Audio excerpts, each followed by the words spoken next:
శృంగేరి శారదాపీఠం కర్ణాటక రాష్ట్రంలో తుంగా నది ఒడ్డున ఈ శృంగేరి శారదాపీఠం కలదు.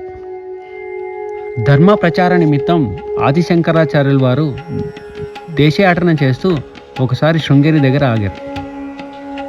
అప్పుడు ఆయన ఒక విషయాన్ని గమనించారు.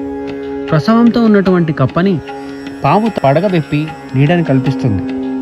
పెద్ద శత్రువైనటువంటి పాము కప్ప కలిశారు అంటే ఈ స్థలం చాలా గొప్పది అని భావించి తాను స్థాపించాలి అనుకున్నటువంటి 4 పీఠాల్లో మొదటి పీఠాన్ని శృంగేరిలో స్థాపించారు.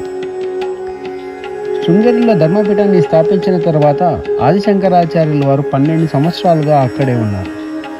ఆ తరువాత ఆయన బదరి, కాశీ, ద్వారకాలలో మిగతా 3 పీఠాలను స్థాపించారు.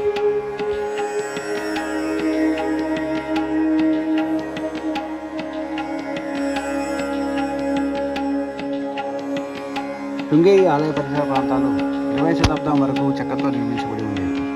అగ్ని ప్రమాదం జరగడంతో పాత దేవాలయం స్థానంలో కొత్త దేవాలయాన్ని ద్రవిడ నిర్మాణ శైలిలో నిర్మించారు. ఈ దేవాలయాల్లో విద్యాశంకర స్వామి లింగాకారంలో దర్శనమిస్తారు. స్వామివారికి ఇరువైపులా వినాయకుడు, అమ్మవారు కొలువై ఉన్నారు. మండపంలో స్తంభాలపై 12 రాశులు చెక్కే ఉంటాయి. ఇక్కడ ఏర్పాటు చేసిన కిటికీల నుంచి సూర్యకిరణాలు నెలల ప్రకారం ఆయా రాశులపై పడేలా ఏర్పాటు చేశారు. మరో విశేషం ఏమిటంటే ఆలయంలో స్తంభాలపై ఉన్న గుండ్రటి రాళ్ల గోళాకారంగా సింహం నోటి నుంచి బయటకు జారినట్టు చెక్కడం అద్భుతంగా అనిపిస్తుంది. శృంగేరి శారదాపీఠాన్ని నెలకొల్పిన సమయంలో సాక్షాత్తు ఆ పరమేశ్వరుడే ఆదిశంకరాచార్యుల వారికి స్ఫటికలింగాన్ని ప్రసాదించారు. ఆ మహిమాన్విత లింగాన్ని నిత్యారాధన కోసం అక్కడే ఏర్పాటు చేశారు. వందల ఏళ్లుగా ఆ అపూర్వ శివలింగానికి నిత్యం 2 సార్లు ప్రత్యేక అభిషేక ఆరాధన జరుగుతున్నాయి.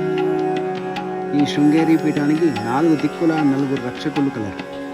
తూర్పున శ్రీ కాలభైరవ స్వామి ఆలయం, పశ్చిమాన శ్రీ ఆంజనేయ స్వామి ఆలయం, దక్షిణాన శ్రీ దుర్గాంబ అమ్మవారి ఆలయం, ఉత్తరాన శ్రీ కాళికాంబ అమ్మవారి ఆలయం.